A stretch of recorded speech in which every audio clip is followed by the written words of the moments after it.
Olá pessoal, tudo bem? Aqui é o professor Ronaldo. Essa é mais uma aula da matéria de aplicativos informatizados. No vídeo anterior a gente fez um Hello World utilizando a linguagem C. Depois fizemos um programa um pouquinho mais complexo, utilizando a entrada de dados via scanf. E estudamos os códigos de formatação, utilizados tanto no printf quanto no scanf. Agora, para podermos avançar com o estudo da linguagem C, precisamos entender alguns conceitos básicos da linguagem. Começando por dados.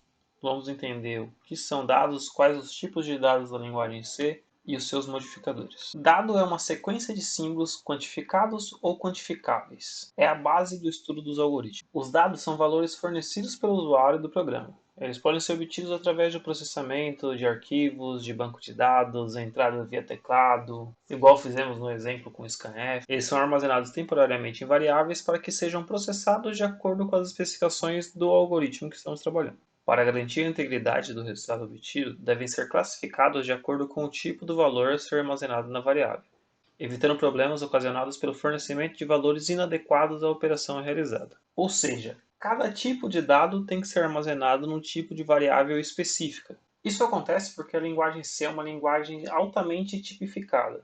Existem variáveis para cada tipo de dado que iremos inserir no programa.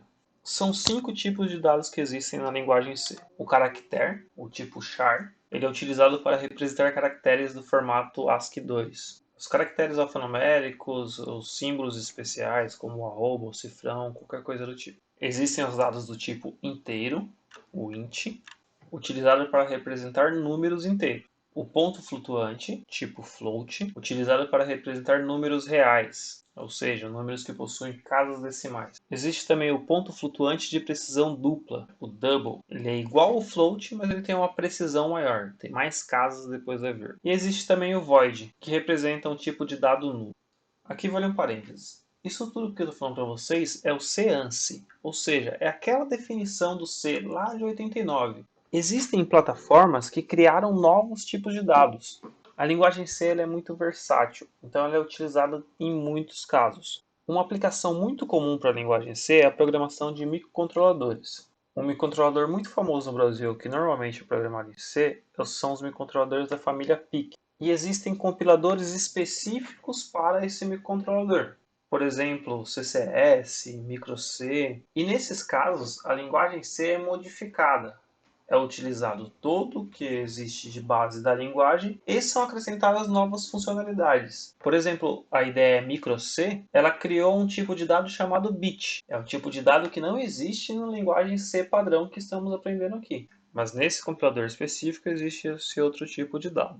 Existem vantagens e desvantagens entre você estudar o C-ANSI ou esse C modificado desses compiladores específicos. Não vamos entrar em detalhes nisso agora, nesse momento, mas de forma geral, para entender, o que vamos aprender aqui nessas aulas vale para tudo que você for estudar com C daqui para frente. Mas se você começou os seus estudos de C lá pela ferramenta MicroC, nem tudo que você viu lá vai servir aqui. Caso vocês queiram entender um pouco mais sobre o MicroC e aplicações para o microcontrolador PIC, meu amigo professor Diogo tem um canal no YouTube aqui que é onde ele fala bastante sobre isso. É o canal DSF Eletrônica Maker. Eu vou deixar o link aqui na descrição desse vídeo. Continuando aqui então.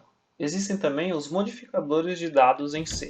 Com exceção do void, os outros tipos de dados podem ser modificados. Eles podem receber a modificação do tipo signed, que vai dizer que esse dado está assumindo um valor positivo ou negativo. O unsigned, o que significa que o dado vai ser sempre positivo. O long, que ele aumenta o tamanho de armazenamento do tipo de dado. Ou o short, que faz o contrário, diminui o tamanho de armazenamento do tipo de dado. Essa tabela resume tudo que a gente precisa saber sobre tipos de dados. Mostra cada tipo, seu tamanho e sua escala de valores possíveis. Por exemplo, o tipo char. O dado ele tem o tamanho de 1 byte, 8 bits, e ele pode receber valores de menos 128 a mais 127. Os dados do tipo int, eles ocupam 32 bits, 4 bytes.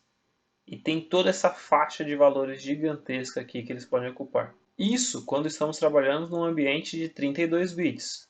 Se você estiver num ambiente diferente, por exemplo, microcontroladores de 8 bits, voltando lá para o PIC, o int do PIC vai ser de 8 bits e não de 32. O short vai ser sempre metade do int. Utilizando os modificadores, muda a escala onde eu posso utilizar esses dados. Um unsigned char, ele possui os mesmos 8 bits que o char, mas os seus valores vão de 0 a 255. Veja que o tamanho é o mesmo, são os mesmos 8 bits, mas agora só aceita valores positivos. O maior tipo de dado que a gente vai encontrar é o long double. Nesse caso é um dado de 80 bits. E aqui também vale uma observação.